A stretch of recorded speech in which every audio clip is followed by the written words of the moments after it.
The old engines of HS Guardian hummed quietly in the emptiness of space. Captain James Walker sat in his worn command chair, running his fingers over the scratched armrest. The ship's outdated systems blinked around him with their usual tired rhythm. He looked at the main screen, watching the endless stars drift by as they patrolled their assigned sector. The quietest, most boring piece of space humanity had ever mapped. "Captain, weekly system check complete," Mike Stone called from his engineering station. The old engineer's voice carried the same tired tone it always did. "3 more subsystems have dropped below standard efficiency. We're now operating at 62% of recommended levels." James nodded, not surprised by the news. The Guardian was old, a relic from humanity's early days of space exploration. While other ships in the fleet boasted quantum computers and AI-assisted everything, the Guardian still ran on basic digital systems. Most of its controls were manual, and half its screens still used LCD technology that went out of fashion 50 years ago. "File another upgrade request," James ordered, knowing it would join the 100 others that had been denied. "Mark it as urgent if you want. They'll ignore it all the same." Around the bridge, his small crew of 15 worked quietly at their stations. They were the misfits of the fleet, the ones too stubborn to retire, too set in their ways to learn the new systems, or simply too attached to the old ways of space travel. The Guardian had become their home, even if the rest of the fleet saw them as a joke. Lisa Reed, their science officer, suddenly sat up straighter at her station. "Captain, I'm picking up something strange on our long-range sensors." She adjusted some dials. Actual physical dials, not the holographic interfaces used on modern ships. I've never seen readings like this before."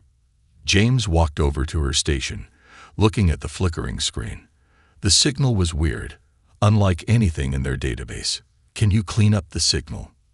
"Not with our equipment," Lisa admitted. "But whatever it is, it's big. And it's not moving." The captain looked at his crew. Protocol said they should call it in and wait for a better-equipped ship to investigate. That was their job now, to find things and let the real ships handle them. But something in his gut told him this was different. "Plot a course," he ordered. "Let's take a closer look." The Guardian's old engines pushed them through space, taking 3 times longer to reach their destination than a modern ship would have needed. When they finally got close enough for visual contact, the bridge fell silent. Floating in the darkness was a ship, but not like anything they'd ever seen. It was huge, easily 4 times the size of the Guardian, with a design that seemed to ignore everything humans knew about space engineering. Its hull was covered in patterns that seemed to shift and move, even though they knew that should be impossible. "No energy readings," Lisa reported, frowning at her screen. "It's completely dead. Life signs. None that our sensors can detect." "But Captain," she hesitated, "our sensors are pretty basic. A modern ship would be able to tell us a lot more." James stood up, making his decision. "Prepare for boarding. We're going to take a look." "Sir," his first officer, Tom Bridge, stepped forward. "Regulations clearly state that in case of unknown alien contact, we should wait for a properly equipped research vessel. Regulations also state that ships should be retired after 30 years of service." James replied with a small smile. "We passed that mark 12 years ago. This might be our only chance to prove we're more than just a flying museum. Suit up." They used the old airlocks because the Guardian's modern docking systems had failed years ago.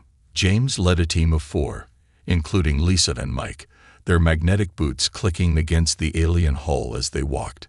The ship's surface felt wrong under their feet, almost like it was responding to their presence.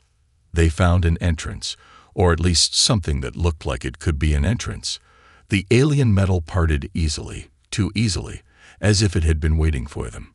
Inside, their flashlights revealed corridors that seemed to be made of flowing metal and crystal, nothing like the practical designs used by humans or any known alien race. "This technology," Mike whispered, his handheld scanner beeping frantically. "It's not just advanced. It's impossible. These readings, They don't make any sense. They made their way deeper into the ship, their old equipment struggling to make sense of what they were seeing. Lisa stopped at what looked like a control room, her eyes wide behind her helmet visor. "Captain, look at this." In the center of the room stood a crystal, about the size of a basketball, floating in midair. It pulsed with a soft light that seemed to respond to their presence, changing colors as they moved around it. "Don't touch anything," James ordered, but he could feel something was about to happen. The crystal's light grew stronger, and their suits' simple radios began picking up a signal they couldn't understand. Mike stepped closer to the crystal, his scanner going crazy. "Captain, these energy readings, they're off the charts. But it's not like any power source we've ever seen. It's almost like it's alive." Before James could respond, the crystal flashed brightly. Their suits' systems flickered, and for a moment, James thought they were about to die. But instead of killing them, the crystal seemed to be communicating. Their old radio equipment, too simple to be affected by advanced interference, picked up patterns in the energy pulses. "It's scanning us," Lisa realized, watching her instruments. "No, not us. It's scanning our equipment. Our ship." The crystal's light suddenly focused into a beam, pointing directly at the Guardian through the alien ship's hull. James's radio crackled with urgent messages from the crew left aboard. "Captain." Tom's voice was filled with panic. "Something's happening to the Guardian. Systems are activating, changing. Sir, you need to get back here now." James looked at the crystal, then at his team. They had just found something incredible, something that could change everything. But right now, his ship needed him. "Back to the Guardian," he ordered. "Move." As they rushed back through the alien corridors, none of them noticed that the crystal's light was following them, seeping into their suits' simple systems, into their basic equipment. The very technology that the rest of the fleet had mocked, the outdated systems that had made them a joke, were about to become the foundation of something unprecedented. The Guardian was about to wake up, and the galaxy would never be the same. The team raced back through the Guardian's airlock, their magnetic boots clanking against the metal floor. Alarms blared throughout the old ship, but they sounded different now, deeper, almost musical. James threw off his helmet and rushed to the bridge, his heart pounding in his chest. "Status report," he shouted, but stopped dead in his tracks when he saw the bridge. The old screens were alive with strange patterns, showing information in ways their simple displays shouldn't have been capable of. The ship's lights pulsed with a familiar crystal-like glow. "Everything's changing," Tom said, his hands hovering over his console uncertainly. "But nothing's breaking. It's like the ship is upgrading itself."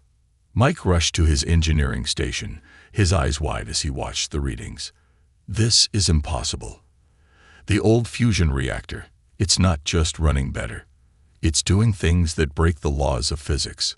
Power levels are off the charts, but the containment systems are holding perfectly." "How?" James asked, watching as lines of light began to trace their way across the bridge's walls. "Our containment systems are 30 years old. They shouldn't be able to handle this kind of power." Lisa was already at her science station, her fingers flying over the old keyboard. "That's just it, Captain. The old systems aren't fighting the changes. They're accepting them. It's like..." She paused, searching for the right words. "It's like our outdated technology is the perfect foundation for whatever that crystal is doing." The ship shuddered, but not violently. It felt more like a cat stretching after a long nap. The main viewing screen, which had been showing simple digital images just hours ago, now displayed a three-dimensional view of space that seemed to float in the air. "Sir," called out Ben, their navigation officer, "the helm is responding differently. The controls, they're the same physical levers and buttons, but they're connected to something new now. Something better." James walked to his captain's chair, noticing how the worn leather seemed to shimmer slightly under his touch. "Mike, full system check. I want to know exactly what's happening to my ship." Mike worked at his station, his expression changing from confusion to amazement. "Captain, the crystal. It's not replacing our systems. It's evolving them. The old manual controls, the basic computers, even the mechanical backup systems, they're all still there, but they're becoming something more. Something impossible." As if to prove his point, the lights flickered, and suddenly holographic displays appeared above every station. But they weren't like the clean, sterile holograms used on modern ships. These seemed to grow from the old screens like digital vines, using the ancient displays as their foundation. "Look at this," Lisa called out excitedly. "Our old sensors, they're not just detecting things now. They're somehow reaching through space itself. I can see energy patterns, quantum fluctuations, things we shouldn't be able to detect with any known technology." The crew worked through the night, trying to understand what their ship was becoming. The Guardian's transformation continued, but it never felt threatening. The old systems they knew so well were still there, just enhanced in ways that should have been impossible. Mike discovered that the engineering section had changed the most. The old fusion reactor now pulsed with crystalline energy, its simple magnetic containment field having evolved into something that seemed to bend space itself. The basic maintenance robots they used for repairs had developed the ability to reshape metal with a touch, fixing problems before they even fully developed. "It's like the crystal saw our old technology and thought it was perfect," Mike explained to James as they toured the changes. "Modern ships, they're all quantum this and AI that. But our simple systems, they're like empty cups waiting to be filled. The crystal's using them as a foundation to create something entirely new." Later, in the ship's small mess hall, James watched his crew as they shared their discoveries. The fear from earlier had been replaced by excitement. Even Tom, who had always been the most by the book, couldn't hide his amazement at what was happening. "The really interesting part," Lisa said, looking up from her tablet, "is how the transformation is affecting different parts of the ship. The newer components, the few upgrades we did get, they're barely changing at all. But the old stuff, the really old stuff, that's where the magic is happening."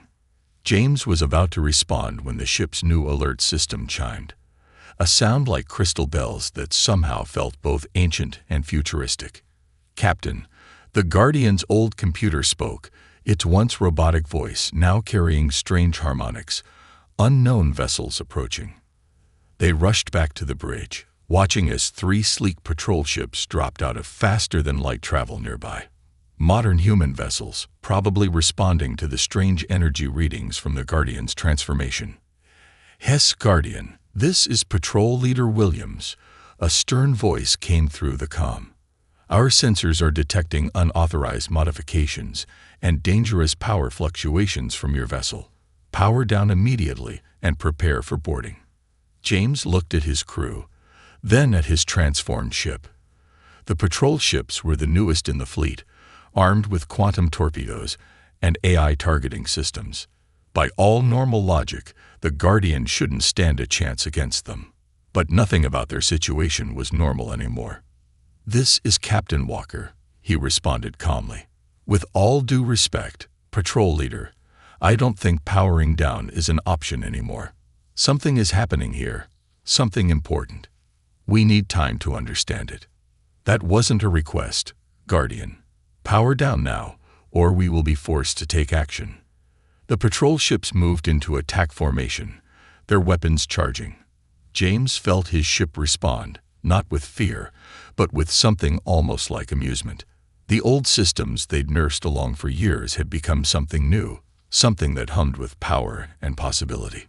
"All hands," James called out, settling into his familiar old chair as new displays bloomed around him like exotic flowers. "Prepare to show them what an old ship with some new tricks can do." The Guardian's ancient heart began to beat with crystal fire, and the true test of its transformation was about to begin. The 3 patrol ships loomed before them, their modern weapons glowing with deadly energy. Inside the Guardian, James gripped his old command chair as new displays shimmered around him like curtains of light. The ship's transformed systems hummed with power, waiting. Last warning, Guardian. Patrol Leader Williams's voice crackled through the speakers. Power down in 10 seconds, or we will open fire. Sir, Tom called from his station.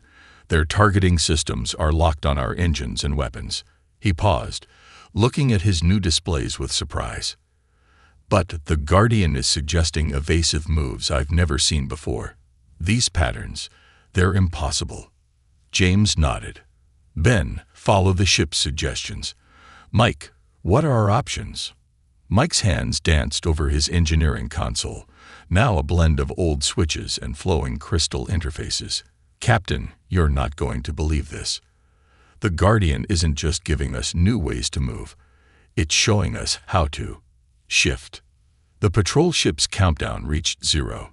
3 quantum torpedoes streaked through space toward the Guardian, their advanced guidance systems ensuring a perfect hit.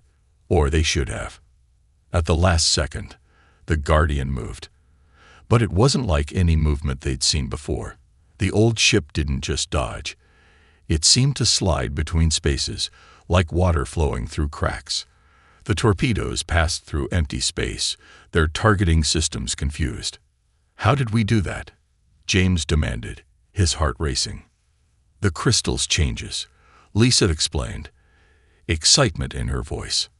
Our old maneuvering thrusters were so simple, so basic, that when the crystal enhanced them, it could rewrite the rules. We're not just moving through space, we're flowing with it. The patrol ships regrouped, launching another attack.